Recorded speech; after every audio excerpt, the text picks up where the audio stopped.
Hello and welcome. I'm very happy to have you today. Just for the audience, I would like to introduce the experts we have right now on the panel. We are here with Gaertner, with Sabay. We have His Excellency Phannarith, Director of IT Security of Ministry of Post and Telecommunications. We have Chhem, Vice President of Social Engineering from Zimperium. We have Mr. Kenneth Koh from CyberArk. We have Mr. Jhutti from Mekong Big Data. We have Dennis Liu also from SA Investment Holding. And last but not least, Mr. Chhem Siriwat from EPC Bank. To start, could you please help me a little bit and introduce yourself to the audience? Would you mind if we start with, as we had on the list, with Gaertner from Sabay? Good afternoon. Very nice to meet you all. Very nice to be here. Good afternoon to the audience. My name is Gaertner. I work for Sabay Digital, which is a local content publisher in Cambodia, and I'm in charge of the tech development, including security, deployment, and service delivery for all services of Sabay Group. Wonderful, thank you. His Excellency, would you mind to go next? Okay. Good afternoon, everyone. Yeah, my name is Phannarith. I work for Ministry of Post and Telecom of Cambodia. I am in charge of the Department of Cybersecurity. And I'm also leading the Cambodia Computer Emergency Response Team, the Incident Response Team of Cambodia as well. Yes, nice to be here. Thank you. Could we follow with Mr. Shueh? Yeah, hi. Good afternoon, everyone. Glad to be here. I work for a security startup called Zimperium, based out of Singapore, but we operate globally. We work with customers, financial institutions, governments, around advising them, protecting their mobile applications and mobile devices. So I'm glad to be here to be talking with the leaders in the security space about how we can improve security for FinTech and all the exciting things that we want to do. Thank you. Wonderful. Also happy to have you here. Mr. Kenneth Koh, can we go with you next?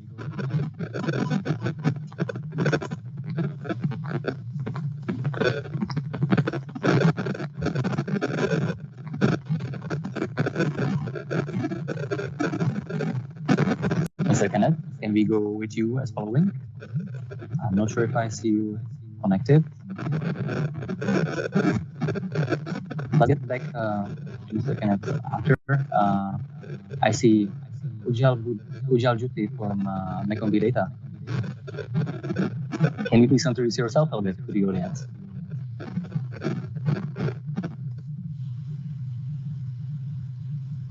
And I see you are on mute.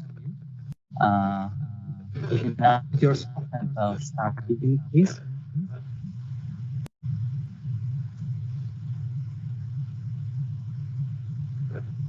Good. I see you are still on mute.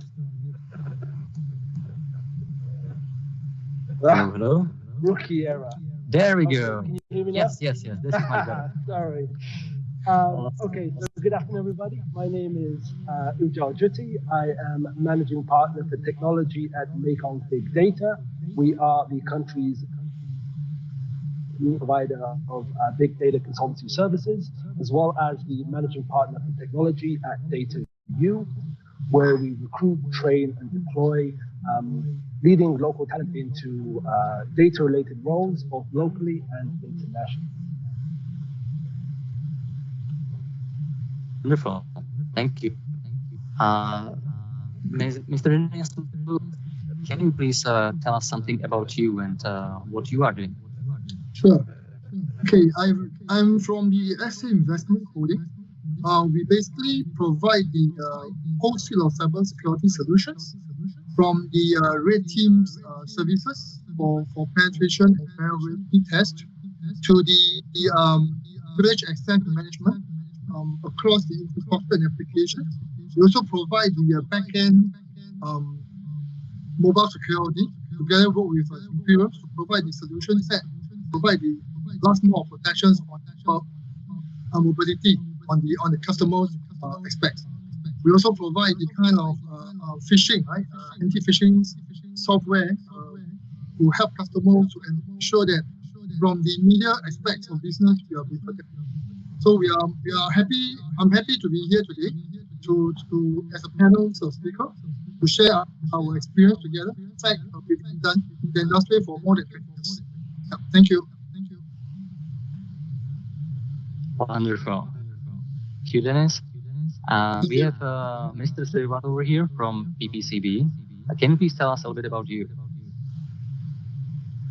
Yeah, good afternoon, everyone. I apologize for my lack of video today. There's a bit of a technical issue, but my name is Siriwat Chhem. I'm a digital business consultant for PPC Bank. PPC Bank is a rapidly growing bank in Cambodia, heavily focusing on digital, and the only bank in Cambodia with our own core banking system built in-house. Thank you for having me today. Thank you for your introduction. And I would like to Mr. Kenneth Koh from CyberArk. Let's see if we have him still on the call or if we are gonna get him connected. And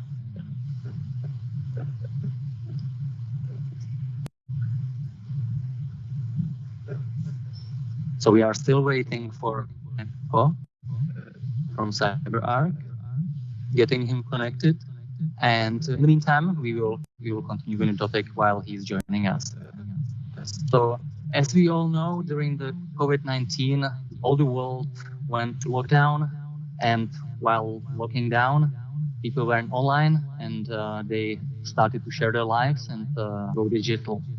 With the digitalization, they expose their data, they expose their privacy, and this is a big risk. We saw huge cybersecurity threat during 2020. And my first question to you would be, what is the biggest risk or what is the biggest cybersecurity threat that you know about in the moment? Well, also, if anyone of you would like to take a lead, you are very welcome. Maybe I can jump in first. Very well. Thank you. Yeah, thank you, Vladimir. For Cambodia perspective, during this COVID-19, we have seen the rising of cyber threat is two importance. First is about the phishing attacks. We got a lot of phishing attacks during this COVID-19, especially to the Microsoft home user who are using Microsoft technology, and also it targeted to the corporate, not to individual. It's very, I can say it's very targeted and also very widespread in the kingdom. The second point is about the ransomware attacks. We saw a lot of attack to the individuals and also selected corporate, not widespread, but the most it's targeted to the individual and SME. So during this time, the industry that suffer a lot is the SME, that they lost data because of the encrypted to the document and cannot recover back. Yeah, that's I just want to share these two cyber threats.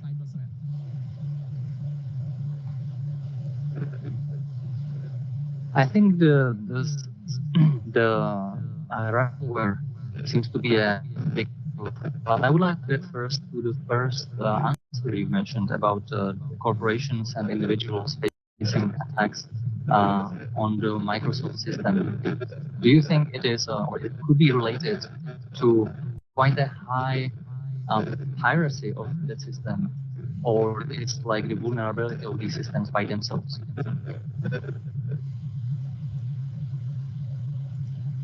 No, as we know, mostly it falls into the user awareness itself. Actually the system, we know that have vulnerable, but actually it's a small portion if we compare to the lack of the user awareness itself. So this is the point of the point of failure in the company and industry, that the attacker can penetrate to the system that I just raised up is about phishing attacks. Yeah, I do agree. It's also because of the vulnerable in the system, in the software itself. But compared to the user, I gain weight to the user. The user side, they do not aware of it. It's more than the vulnerable system.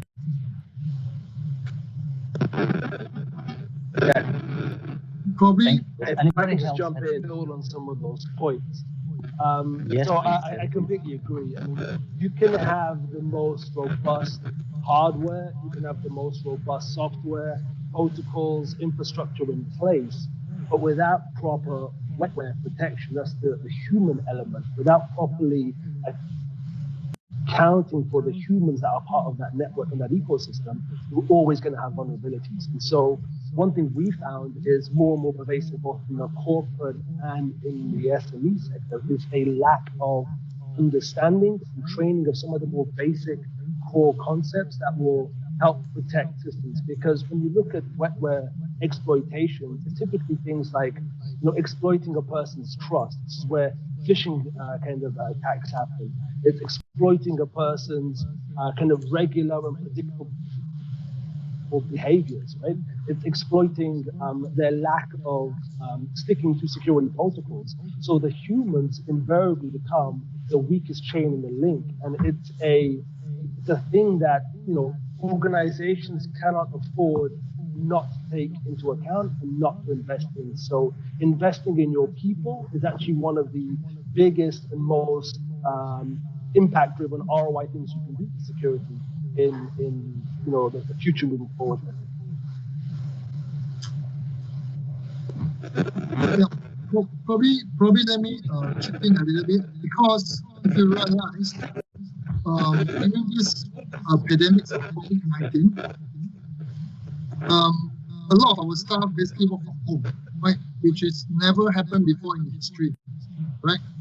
So a lot of organization is still very much on the on-premise enclosed solution system in the environment.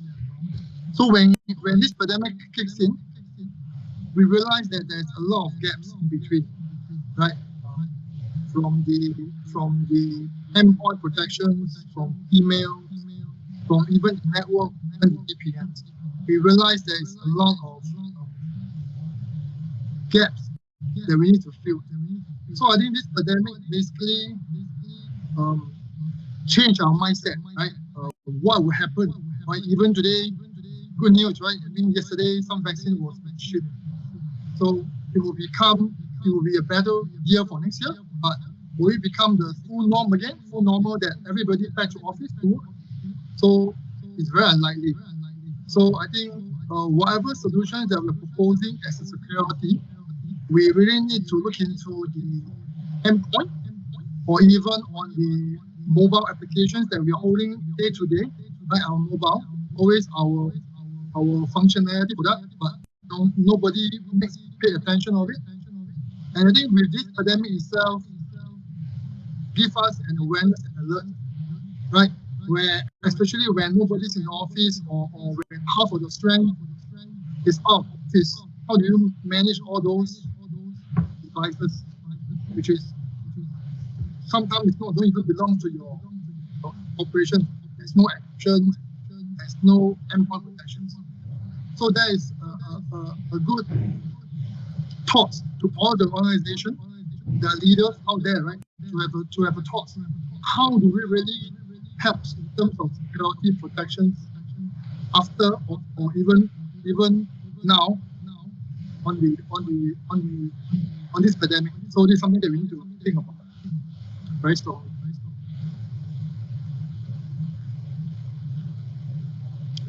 What data are actually the ones that you think are the most targeted with these attacks and in the organizations? I mean, in most of the environment itself, if you look at it, the easiest target is what Phannarith mentioned, right? It's always phishing. Right?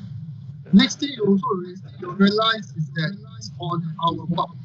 Because today our mobile is no longer mobile phone. It's basically a device that is as important as our endpoint. So all this information and data, once it breached, there will be a credential leak. Right? You know, in a lot of environments, we always felt that during those days, right, we always felt that it's always the business applications back end in the corporate the most important to protect. But as time goes by, we realize we keep more information on our mobile phone and our desktop and our endpoint more than anywhere else, especially on our credential, right? So this is where the privilege access, the authentication, 2FA comes in, the mobile protections, the anti-phishing protection in place. So it become the entire paradigm has shifted, right, from security aspect. No longer the protection of back end, the front end devices that we have to be on, which a lot of the disruptors still unaware that there is such risk in offline. That is something that we might considering after this discussion. Agree? Abrani? We're raising this topic. What would you just add to help to solve the situation? Like, what would be the new trends that you would suggest in addition? Okay, so there is a pretty wide range of aspects, right? I mean, today, if you look at the organization, right? The first business media that we always face is our email. So as what Mr. Phannarith mentioned, right? Phishing attack, email credential is always key things to protect. And which I also agree with OJ, right? It's very much on awareness of staff, correct? To ensure that they're able to identify the actual threat attack on the phishing email or just or legit kind of email. But in most cases, humans is human. Human error tends to be much easy to happen. So we need to have sophisticated solutions like AI to understand the anomalous behavior on the environment of a customer's email platform. It's one of the ways. So if you look at the aspects, there will be able to mitigate the risk from the aspect of email. Not forgetting that day-to-day operational work itself, we also have a lot of internet access. So that's the part they need to also protect and be more caution. So this is the second point, right? The third point, we also realize that besides the email that we have been using and the internet access that we're using, our mobile phone is something which we have to be very cautious. So these are the areas that we really look into providing them more security aspects in this area. That would be a better approach rather than we are more focusing very much. Of course, doesn't mean that we don't do that from our application protection on the back end. So that's our challenge we see today in the market. Yeah, for security aspect.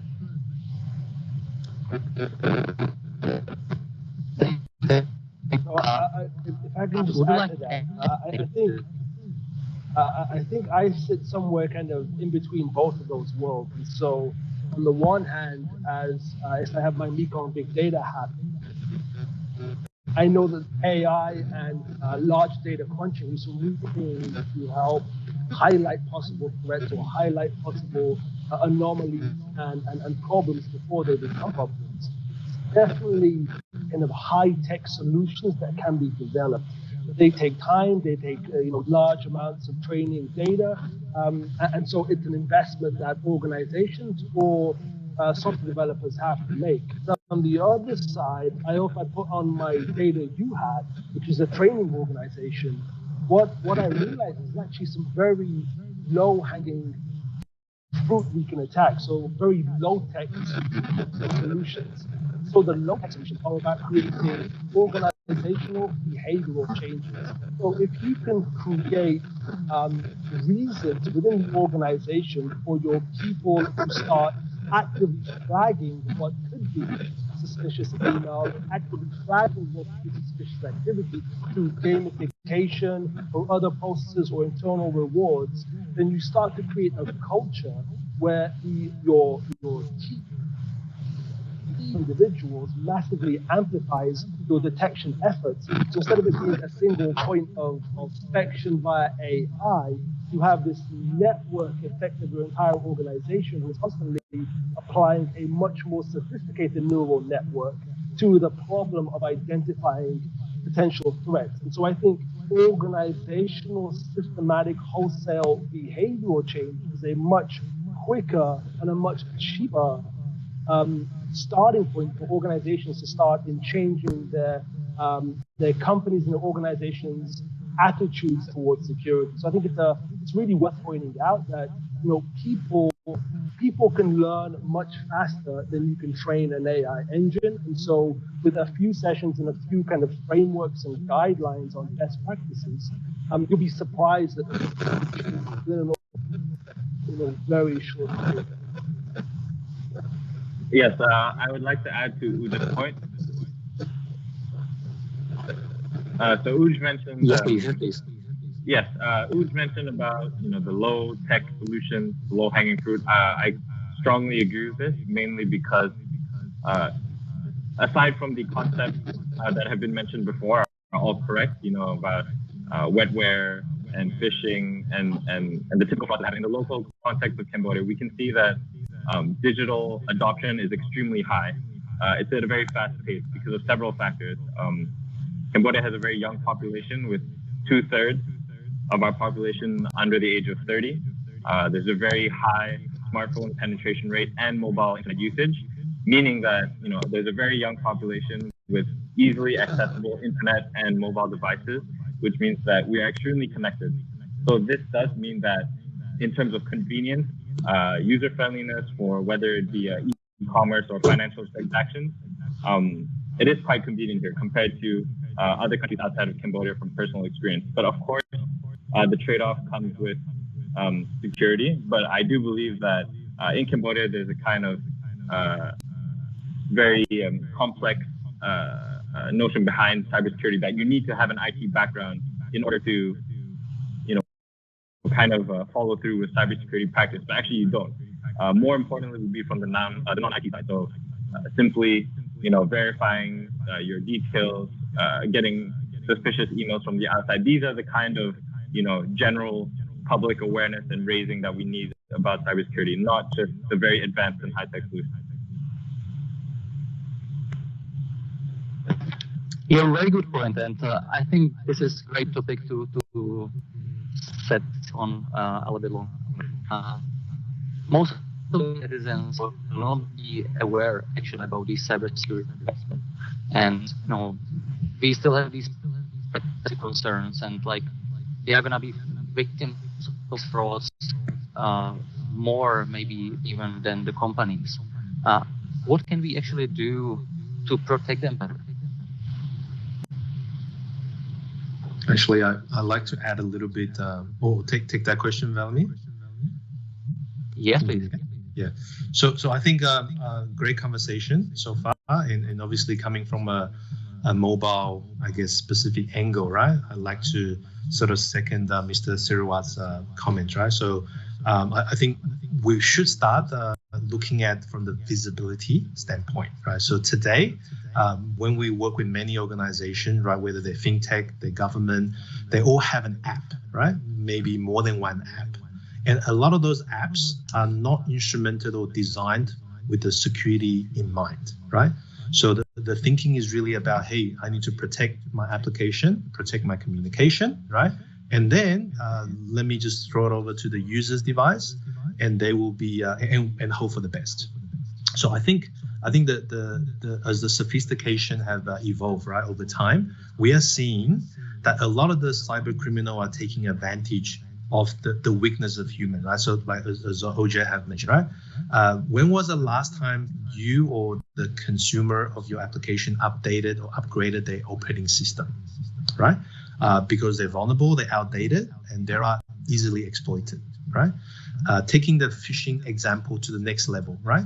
We have seen example of fake application or repackaged application that may look like the Mekong app, right? But that is delivered through an email, through maybe your company domain, etc. That, you know, to trick the user to download, right? Just because we're a FinTech discussion today, right? I've seen example of banking Trojans, right? They targeted at financial institution, credit card company, payments company, that basically as simple as putting an overlay or a fake screen on top of user's device, and then trick the user to give away 2FA tokens, you know, username, password, etc. Right? So I think, you know, just coming back to like, you know, sort of looking at this as a holistic problem. I think first of all, we should instrument and have security embedded into the applications today, right? Because that's the first step.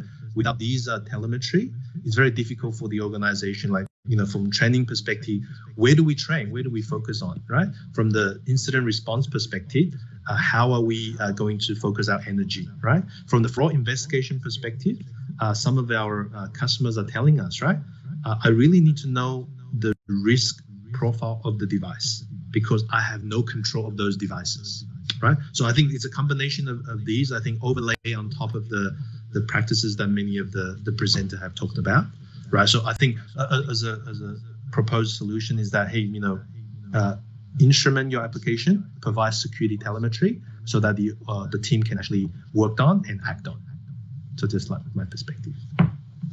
If I can may jump in there as well. I have seen a similar issue with many developers who are not aware of security situations at all. Because security is seen as a negative investment. Nothing really happens if I do it well. So many people don't spend time to actually investigate it. I have seen many apps being pushed out by governments who are basically being developed by a UI designer who makes a beautiful app, but nobody ever looked at where the data is being stored, how the data is being transmitted, and what could be done if I capture that data. And I have seen that especially at government agencies who are basically eager to reach more people, to assimilate more information, and to also collect more information. But none of them is aware of what security risks are they getting into. And because it's a government agency, companies are compelled to comply, even though they see that it's risky, even though it is a risk factor to send the list of your employees via email to a government agency on an email server in the United States, we still have to comply because that is the current law. So I think there is a lot that can be done, or has to be done, educating developers to look at security of the applications first and foremost. And if a phishing attack happened, the developers may not know that it was their application that has been used. They think everything is okay. The user lost his data. The user got his identity stolen and being abused. But we never know, oh, it was because somebody used an application from a government and they captured the data from that. So there's no improvement on that area. Great point. If I can ask a follow-up question on that, what would be actually the suggestion over here? Like, what would need to improve, you know, to solve this problem? If I can jump in on that point, I think I can maybe rope in some of the points that His Excellency, that Pat, that Siriwat and Dennis were and Michael mentioning, one of the issues we have when it comes to training AI data, for example, is the lack of training data. That data corpus needs to be large, needs to be verified, and needs to be varied. And so, Siriwat mentioned that in Cambodia in particular, there is a large young population. So I think the median 26 years old. Smartphone penetration is massive. And if you ask most people about how they access the internet, most will say via Facebook. So Facebook is for most of Cambodia.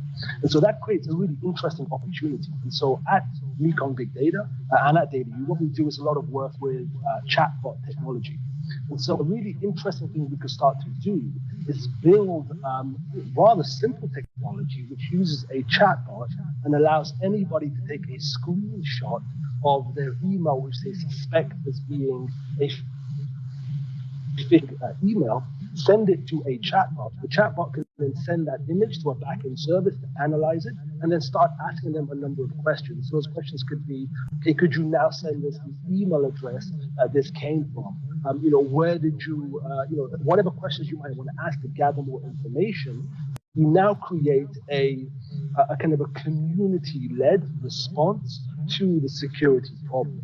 And so you start to galvanize and empower a growing network of individuals who are not only protecting themselves, but by virtue of protecting themselves, they're protecting everybody as well by kind of adding to that data set that we're building and helping them identify this is or this is not a threat based on what we know. And it just becomes a really simple way for us to gather the insights, then to start make whether it be policy changes at a governmental level, whether it be organizational changes, whether it be creating blacklists or whitelists, it becomes a really simple low-tech solution or relatively low-tech solution to create, in a pathway of creating a very tech AI-driven solution down the line. Where would these solutions appear?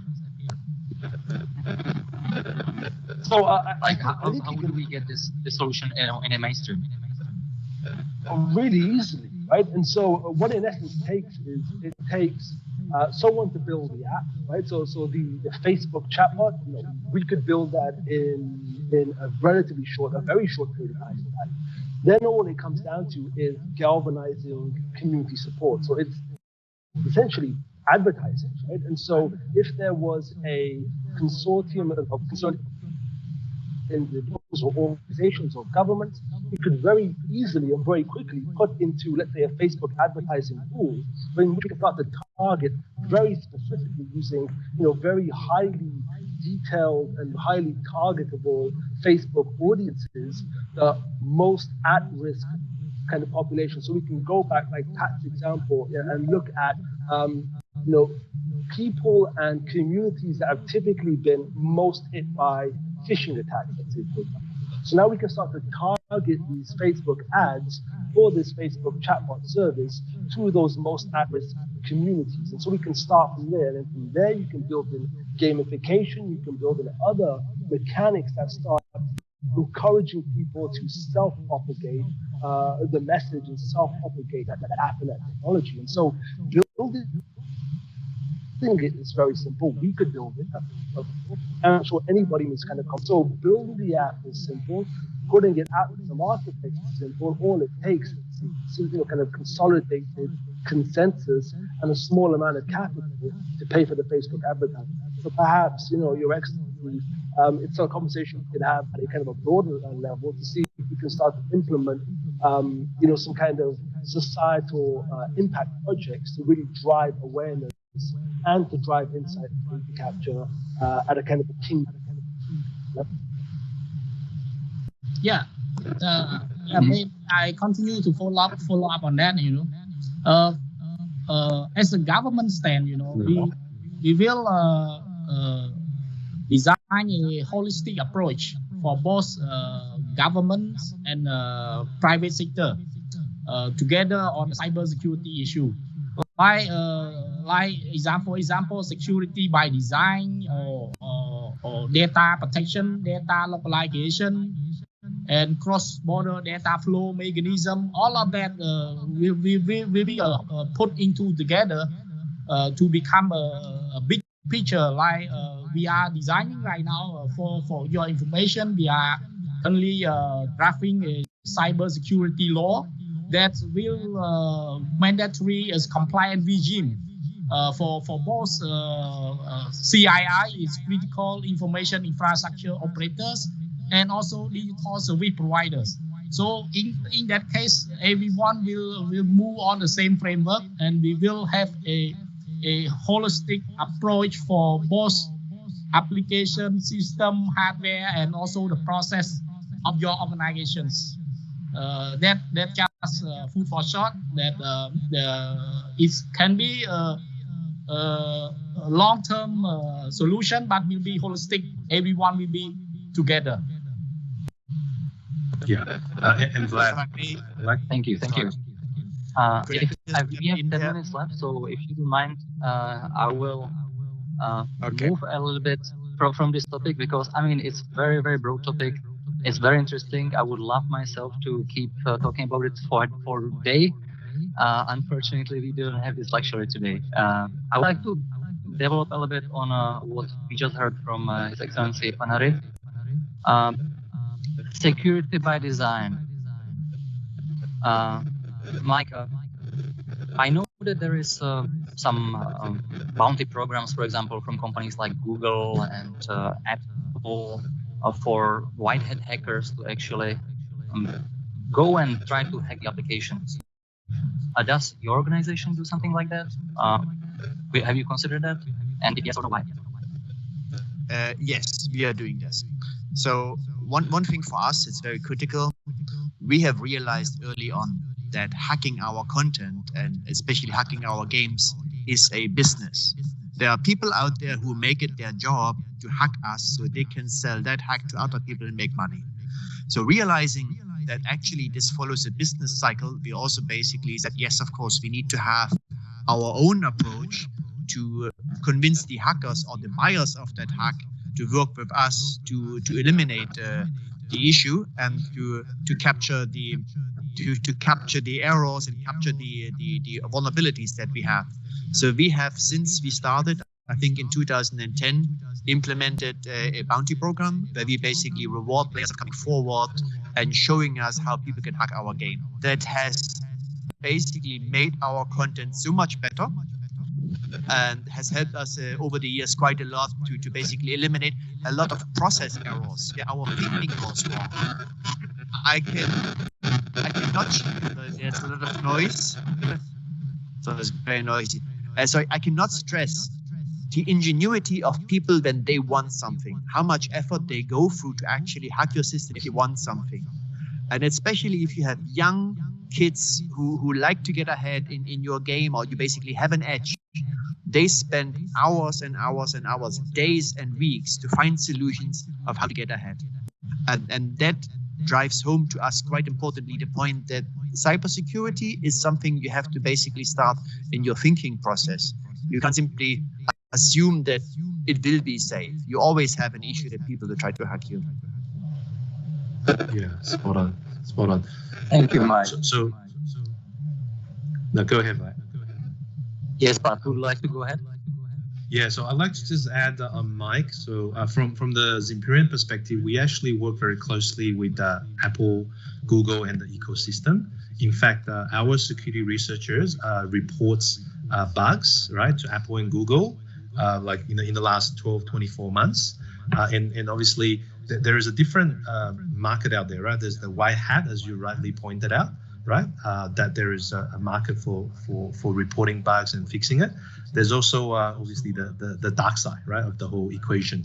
So we play, I guess, on the ecosystem and collaborations, right? In fact, just so you guys know, I think every application that gets published onto the Google Play Store, they're actually scanned by our Zimperium's machine learning engine to help Google in making the ecosystem more secure, right? So that's like one contribution we have to the ecosystem. We also analyze a lot of the phishing link. So when when Ooj was talking about the whole collaboration. I think definitely something that we will be very happy to work with government entities like Mr. Phannarith about the overall plan, and we can provide some core capability.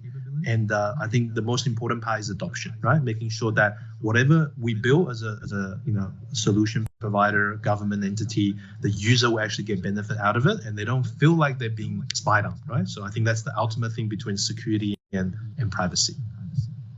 Thank you.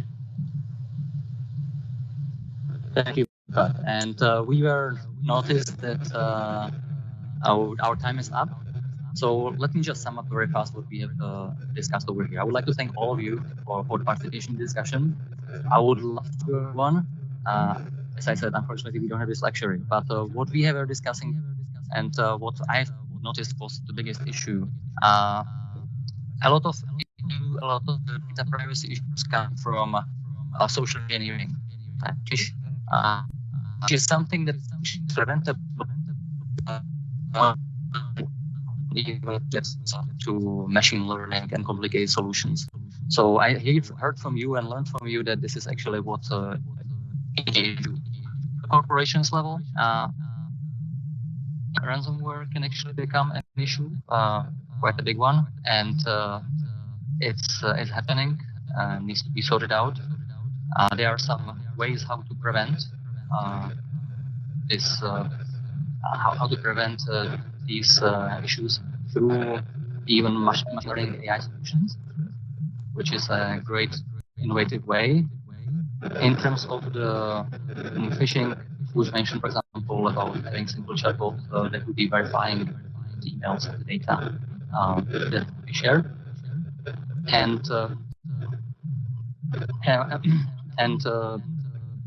that basically a lot of it can be filtered out on the human level.